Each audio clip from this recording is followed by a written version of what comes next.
नमस्कार दोस्तों, SBI securities morning podcast में आपका फिर से स्वागत है। आज के पॉडकास्ट में हम निफ्टी और बैंक निफ्टी में क्या उम्मीद करें इस पर चर्चा करेंगे और साथ ही ऐसे कौन से सेक्टर्स हैं, ऐसे कौन से स्टॉक्स हैं जिन पर आपको आज के दिन और आने वाले कुछ सत्रों के लिए ध्यान केंद्रित करना चाहिए, उस पर भी बात करेंगे। सबसे पहले बात करते हैं प्राइस एक्शन की। तो प्राइस एक्शन के हिसाब से अगर हम देखें तो पहले हाफ में कल एक जो है दबाव हमको देखने को मिला था निफ्टी में, पर आईटी के सपोर्ट से निफ्टी ने जो है तेजी हासिल की और अपने ऑल टाइम हाई की ओर वह क्लोज होने में कामयाब रहा।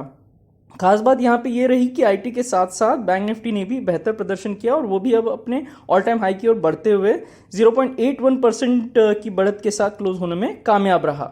ऊर्जा, उपयोगिताओं और गैर ऊर्जा खनिजों के चुनिंदा शेयरों में कमजोरी बरकरार रहने के कारण खरीदारी जो है ओवरऑल यहाँ पे हमको देखने को मिली। तो थोड़ी बहुत कमजोरी भी कुछ क्षेत्रों में मिली, लेकिन ओवरऑल अगर हम मार्केट को देखें तो अच्छा खासा वहाँ पे खरीदारी ही निचले लेवल से हमको नजर आई। डॉलर इंडेक्स को देखें तो 104.20 के स्तर को पार करने में असमर्थता के बाद, यानी 104.20 एक रेजिस्टेंस था, उसको पार नहीं करने के कारण यहाँ पे 103.50 तक वो नीचे आ गया है, यानी कूल ऑफ वहाँ पे हो गया है, जो कि इसके पिछले उछाल का 61.8% फिबोनाची रिट्रेसमेंट भी था फ्रेंड्स। अगर हम यूएस की 10 वर्षीय बॉन्ड यील्ड देखें तो वो भी 4.12 के स्तर तक कम हो गई है और यह वैश्विक इक्विटी के लिए काफ़ी ज़्यादा पॉजिटिव नज़र आ रहा है। ब्रेंट क्रूड ऑयल को देखें तो $84-85 को पार करने की कोशिश में रुकावट का सामना उसको करना पड़ रहा है और यहाँ पर ये ज़रूर देखना होगा कि क्या वह इसके ऊपर सस्टेन करता है, क्योंकि अगर ये ऊपर के लेवल्स पे सस्टेन करेगा तो इक्विटी मार्केट्स में, स्पेशली इंडियन इक्विटी मार्केट्स में, ये थोड़ा सा दबाव डालने का काम कर सकता है, बिकॉज इंडिया जो है ऑयल का एक बहुत बड़ा इंपोर्टर कंट्री है। अगर हम ओवरऑल बाजार को देखते हैं ग्लोबल मार्केट्स में, तो एक दिन पहले मुनाफा वसूली के बाद S&P 500 ने एक बार फिर अपना अपट्रेंड फिर से शुरू किया, यानी कि एक बार की मुनाफा वसूली वहाँ पे देखने को मिली और फिर से यहाँ पे एक अपमूव देखने को मिला। और अगर हम ओवरऑल लेवल्स की बात करें तो 50-40 ये एक अच्छा सपोर्ट जोन जो है वो हमको नज़र आ रहा है S&P 500 में, और जब तक ये जोन फ्रेंड्स होल्ड रहेगा तब तक 5290 से 5360 तक ये रैली जो है S&P 500 में एक्सटेंड हो सकती है। इंडिया विक्स पर नजर दौड़ाएं तो 0.59% की कल यहाँ गिरावट देखने को मिली और दिन का अंत 14.30 से नीचे हुआ। यह लगातार 6th सेशन था जब इंडिया विक्स ने नकारात्मक जो है क्लोज दिया, यानी विक्स जो है लगातार हमको नीचे की तरफ आता हुआ नजर आ रहा है। पिछले कुछ महीनों में हमने इंडिया विक्स को 14 और 17 इस बैंड के बीच में कारोबार करते देखा है और आगे भी ये इसी बैंड में कारोबार करेगा, ऐसी उम्मीद हम रख सकते हैं।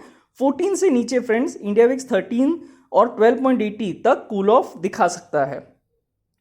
अब निफ्टी की बात करें तो हमने पिछले कुछ सत्रों में स्पष्ट रूप से उल्लेख किया गया कि गति स्पष्ट रूप से लार्ज कैप जो स्टॉक्स है उनके सपोर्ट से चल रही है और इसलिए इंडेक्सेस जो है वो मजबूत गति जारी रखने की उनकी पूरी संभावना है। और आने वाले कुछ सत्रों में भी अगर हम देखें तो 22,340 22,360 से ऊपर बने रहने तक रिकॉर्ड ऊंचाई बनाना जारी रह सकता है, यानी निफ्टी जो है और भी ऊपर के लेवल्स यहाँ पे दिखा सकता है।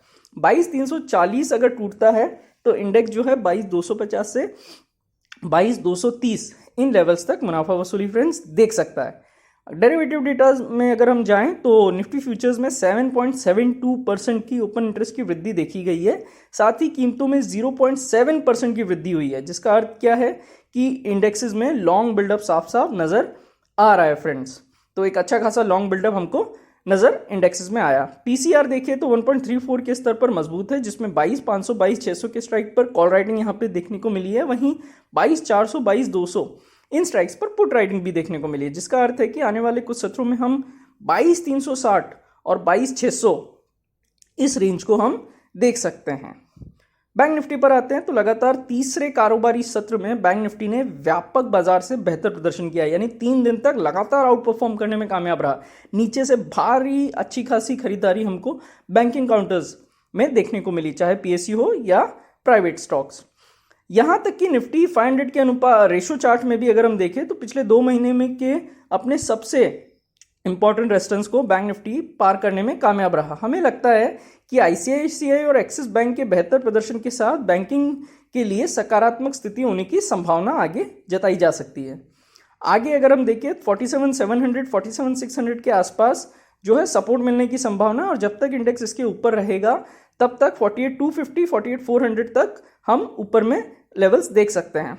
फ्रेंड्स 47,600 के नीचे 47,300 47,200 का रीटेस्ट जो है वो होते हुए नजर आ सकता है। ओपन इंटरेस्ट देखें अगर वहां पे, तो ओआई में 2.23% की गिरावट आई है और कीमतों में 0.43% की वृद्धि हुई है। तो क्या दर्शाता है, अगर ओपन इंटरेस्ट बढ़ रहा है ओपन इंटरेस्ट गिर रहा है और प्राइस बढ़ रहे हैं, तो यहाँ पे क्या दिखाता है, वो शॉर्ट कवरिंग को दिखाता है। ऑप्शंस के मोर्चे पर देखें तो 1.06 के स्तर पर पीसीआर मजबूत है।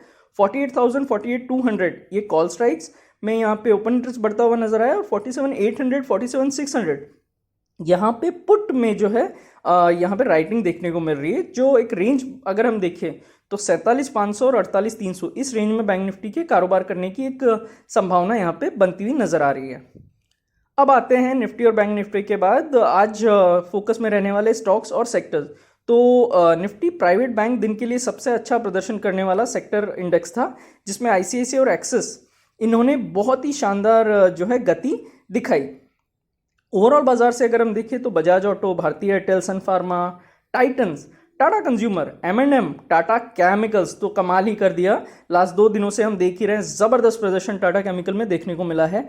OFSS भी अपने रिजल्ट्स के बाद में कंटिन्यू ऊपर की ही जर्नी तय कर रहा है, तो बहुत बढ़िया प्रदर्शन OFSS ने भी दिखाया है। कल भी बहुत मजबूत यहाँ पे चार्ट फॉर्मेशंस नजर आए थे। Alkem, bank India, Dixon, Zydus life और जिंदल स्टील में भी बढ़िया तेजी हमको देखने को मिली है। ओवरऑल अगर हम FIDI डेटा को देखें तो FIDI दोनों ने ही 2766.75 FI ने और 2149.88 DI ने इतने करोड़ रुपए की खरीदारी दोनों ने ही की, यानी दोनों बायर्स रहे कैश में। इंडेक्स फ्यूचर्स के लिए FI का लॉन्ग शॉर्ट रेशो फ्रेंड्स सुधर कर 39.7 हो गया है, क्योंकि उन्होंने ओवरऑल आधार पर 18,600 इंडेक्स फ्यूचर्स खरीदे हैं। स्टॉक वायदा के मोर्चे पर देखें तो FI ने 2616 कॉन्ट्रैक्ट्स की बिक्री की है। ऑप्शंस देखें तो 1,61,278 कॉल कॉन्ट्रैक्ट वो खरीदे हैं और 1,63,373 पुट ऑप्शन कॉन्ट्रैक्ट भी उन्होंने खरीदे हैं फ्रेंड्स। तो फ्रेंड्स आज के पॉडकास्ट के लिए बस इतना ही। हमारे पॉडकास्ट को नियमित रूप से सुनने के लिए आपका धन्यवाद। Investment in securities market are subject to market risks. Read all the related documents carefully before investing.